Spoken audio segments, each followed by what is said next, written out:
Right, I'm here with Faizan, who also worked on Clumsy Rocket Ship. So why don't you tell me what parts that you worked on? So I worked on we decided to add some narrative features to the game just because I wanted to showcase that, and Rishabh was open to adding some narrative to the game.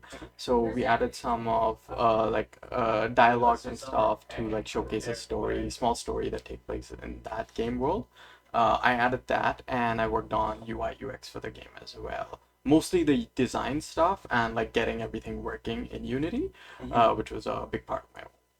Cool. So what was, because it's a very unique game in the way it controls and plays, what were some UX considerations? A lot of them were just like having it like scale well with like how, especially how the camera moves like in the game.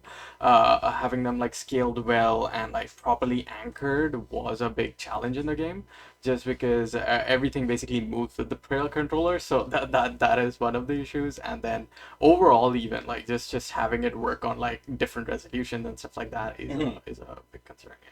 And from the UI side, what information did you find that was critical to communicate to the player?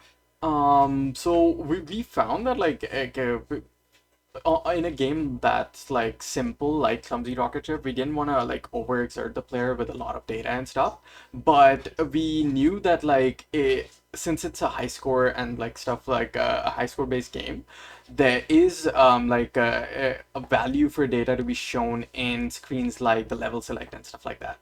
So even though in the current build it's not there, we are planning to like add a lot more like data and stuff to the main level, the main level select screen and stuff like that. And but still keeping it simple so it's like not too overwhelming for the player. So things don't seem like too out of place or something like that. Cool. And from the narrative side, like what direction did you go to tie in like what's happening in the game to like a narrative that you were preparing Right, for? right. So well, when we initially like thought of the idea, I went with basically the player. The whole game takes place in a simulator where you're in a futuristic shipping company. It's your first day, and this is supposed to be like your training simulator. And so even though it's supposed to only last like 3 levels or something, the AI actually gets corrupted, and it's what's keeping you in the simulator and making things harder and stuff. So that's how we explained why the level environment changes so drastically, why like the difficulty is increasing and stuff like that, because it's actively like trying to keep the player like making its life hard as can be. So that was like a fun aspect of the game to explain like why things are like changing so much without like breaking the reality essentially. Yeah, it's like a nice little narrative wrapper around like Yeah, the yeah, game yeah. mechanics. Yeah. Awesome.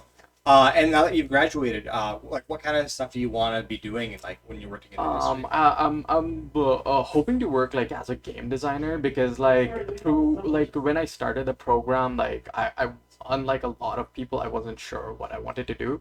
So my whole goal for the program was to like figure out the things that like interest me, and like a lot of the design aspects of games like UI UX, like technical design, like shader work and stuff like that. They interested me a lot. So like working as a game designer who like kind of messes a lot with these disciplines like level design and like UI UX design and stuff like that would be a really good opportunity. Right on. Well, congratulations on graduating. Thanks so I'm sure it feels great to be like Oh, for free. sure. Yeah, and you guys had an awesome game. It was super fun to play. Yeah, thanks so much. Awesome. Thank you, Ryzen. Thanks, Peter. Yeah, best of luck.